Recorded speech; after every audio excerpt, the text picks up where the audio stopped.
Mes respects à tout le monde, bienvenue dans la forge du quantum. Aujourd'hui, atelier MAN numéro 19, les fonctions constantes, linéaires et affines. Et on commence sans plus attendre par les définitions. Les fonctions constantes, réelles, linéaires, produits et affines, produits et ça, sont des fonctions dont la représentation graphique est une droite.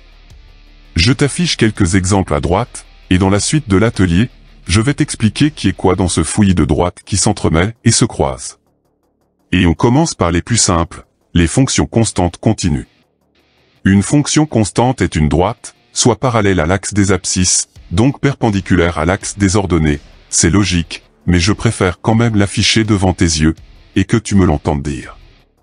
Son équation sera de la forme suivante. f de x égale à k, k étant un réel.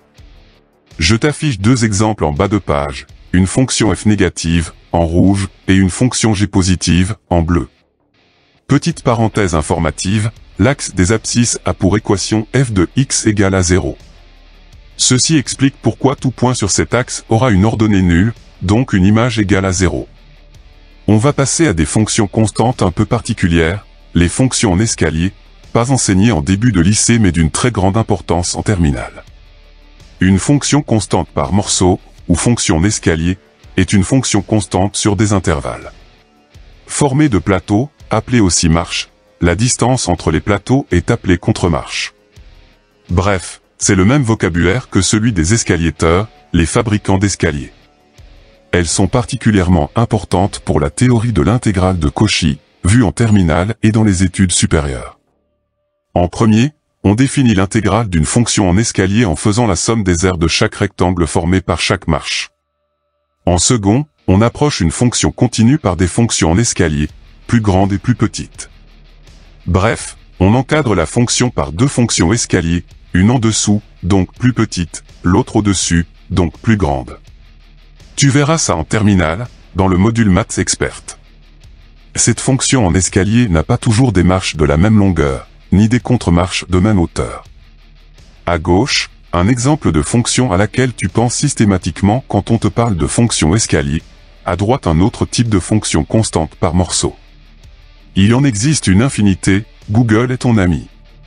Mais je ne vais pas m'attarder sur ces fonctions particulières, elles ne sont pas au programme au début du lycée, c'était juste pour rajouter une brique de savoir dans ta culture générale scientifique. Second type de droite, les fonctions linéaires. Une fonction linéaire est une droite passant par l'origine du repère. Son équation sera de la forme suivante. f de x égale à m fois x, m étant un réel. D'ailleurs, m est le coefficient directeur de la droite, qu'on appelle aussi pente de la droite. La variation de la fonction dépendra du signe de ce coefficient directeur. Si m est strictement positif, la fonction est croissante. Si m est strictement négatif, la fonction est décroissante. Je t'affiche à droite de ton écran quelques exemples. La droite rouge est décroissante car son coefficient directeur, égal à moins 0,2, est négatif. Les droites bleues et vertes sont croissantes car leur pente est positive, respectivement, 0,5 et 2. Rien de bien compliqué. On rajoute un niveau de difficulté en passant aux fonctions affines. Une fonction affine est une droite ne passant pas par l'origine du repère. Son équation sera de la forme suivante. f de x est égal à m fois x, plus p, avec m et p deux réels. M est le coefficient directeur de la droite, qu'on appelle aussi pente de la droite, pareil que les fonctions linéaires. P est l'ordonnée à l'origine, c'est-à-dire le point d'intersection entre la droite et l'axe OY. Je t'affiche un repère avec une droite affine, l'ordonnée à l'origine se situe juste ici. Pas bien compliqué. Comme avec les fonctions linéaires, la variation de la fonction dépendra du signe de son coefficient directeur. Je vais le répéter. Si m est strictement positif, la fonction est croissante. Si m est strictement négatif, la fonction est décroissante. Je t'affiche à droite sur ton écran quelques exemples. La droite rouge est croissante car son coefficient directeur, égal à 0,5, est positif. La droite bleue est décroissante car sa pente est négative, elle est égale à moins 1. Bien. Tu disposes désormais de toutes les informations utiles et nécessaires pour la compréhension de la suite de l'atelier. alors c'est parti. On va aborder la détermination des équations de droite, par lecture graphique pour commencer. Tu as vu précédemment que le coefficient directeur de la droite était noté m. Par définition, m est égal à delta y sur delta x, avec delta y le déplacement vertical, et delta x le déplacement horizontal. Concernant le déplacement vertical, il sera positif s'il est ascendant, négatif s'il est descendant, ce qui est logique quand tu prends conscience que tout se passe dans un repère standard.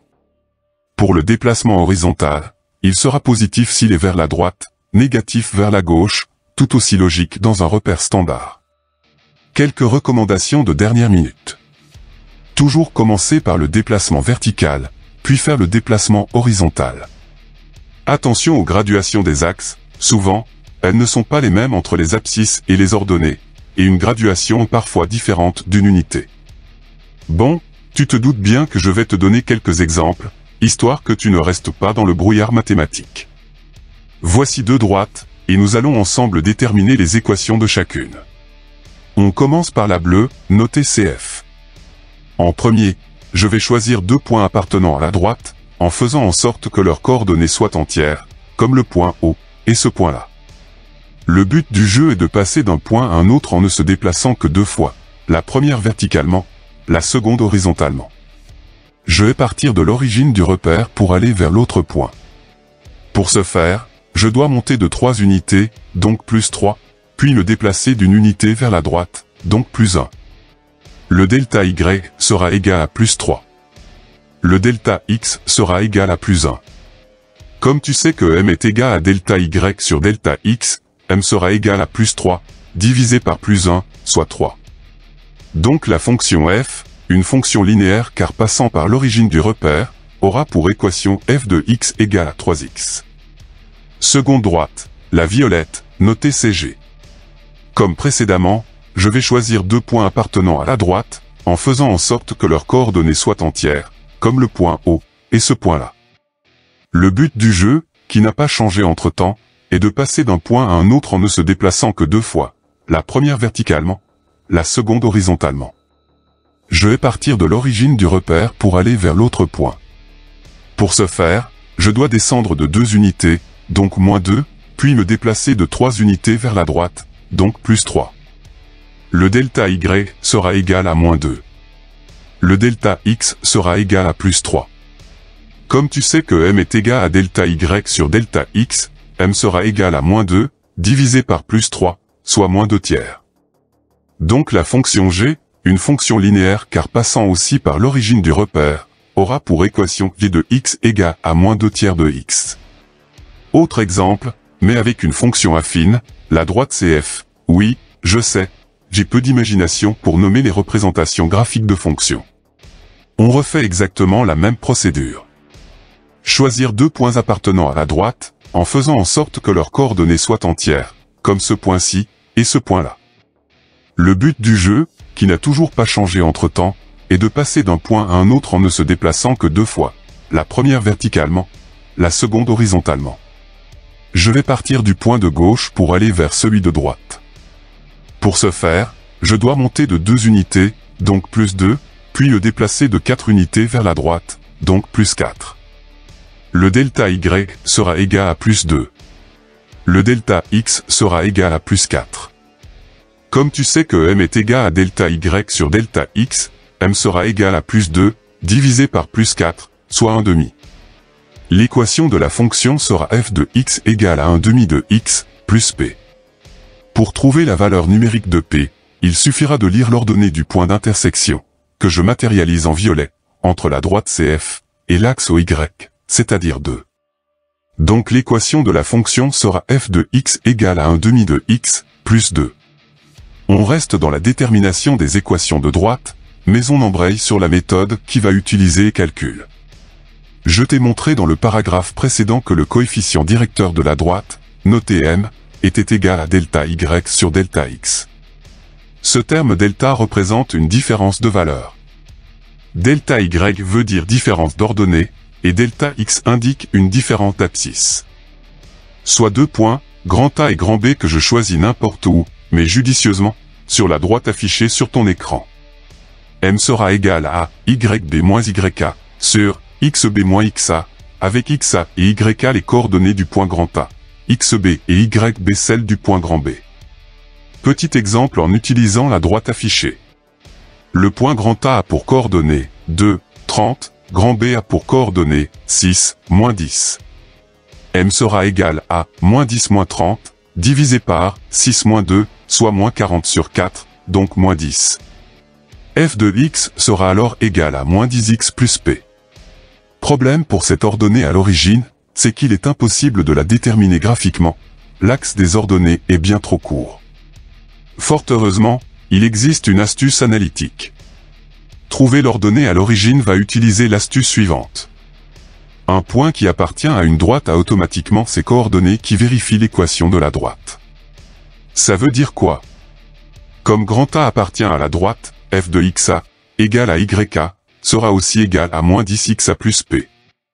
Idem pour grand B, qui appartient aussi à la droite, ce qui entraîne que f de xb, égale à yb, sera aussi égal à moins 10xb plus p.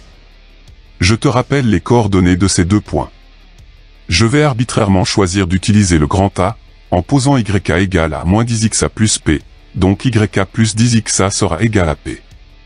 On remplace xa et yk par leur valeur numérique, p sera égal à 30 plus 10 fois 2, soit 50. En prenant le point grand B, tu aurais trouvé le même résultat. En conclusion, f de x sera égal à moins 10x plus 50. Attention aux signes éventuels, la moindre erreur de ce type ne pardonne jamais. Paragraphe suivant, je vais te montrer qu'il est possible de bidouiller pour aller plus vite. En effet, tu as la possibilité de mixer ces méthodes. Par exemple, trouver le coefficient directeur grâce à la lecture graphique, et l'ordonner à l'origine par calcul, ou inversement. Ce sera en fonction des données fournies, comme la présence ou non du graphe, la précision de ses axes, les coordonnées de points, etc. Sache une chose capitale, les équations de droite sont indispensables. Elles permettent, par exemple, le calcul des coefficients directeurs de tangente, permettant la détermination des nombres dérivés d'une fonction.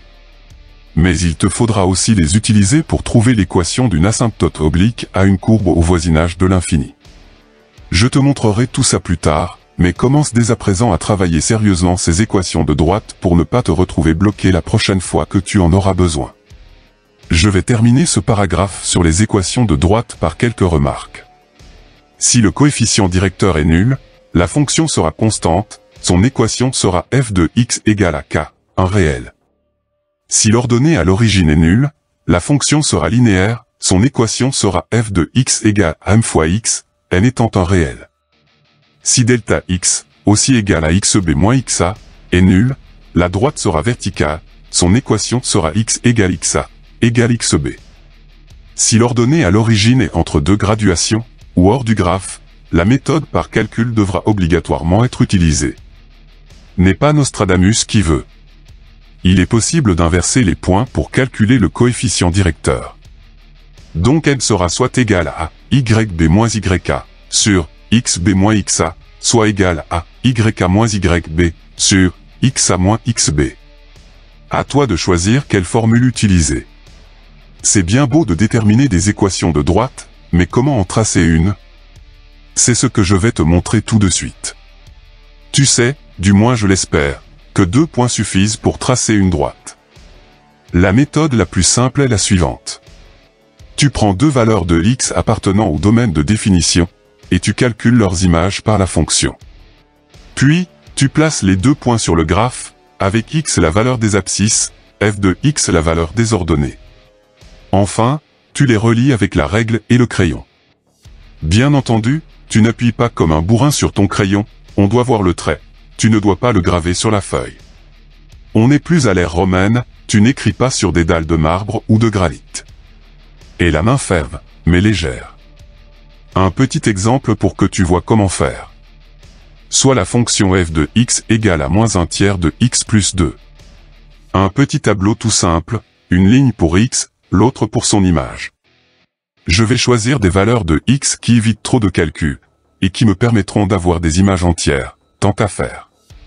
Attention, il faudra parfois faire avec le repère qui te sera donné donc, vérifie bien le minimum et le maximum de l'axe des X avant de choisir des abscisses.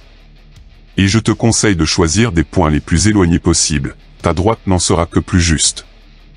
Première valeur, 0, son image valant 2, car moins 1 tiers fois 0 plus 2, ça fait 2.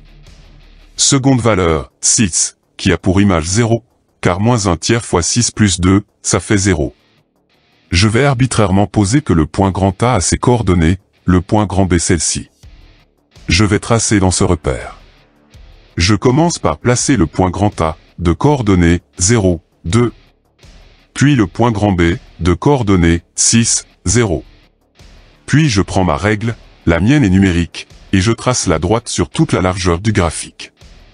Et n'oublie pas, tu gardes une main ferme, mais légère sur ton crayon.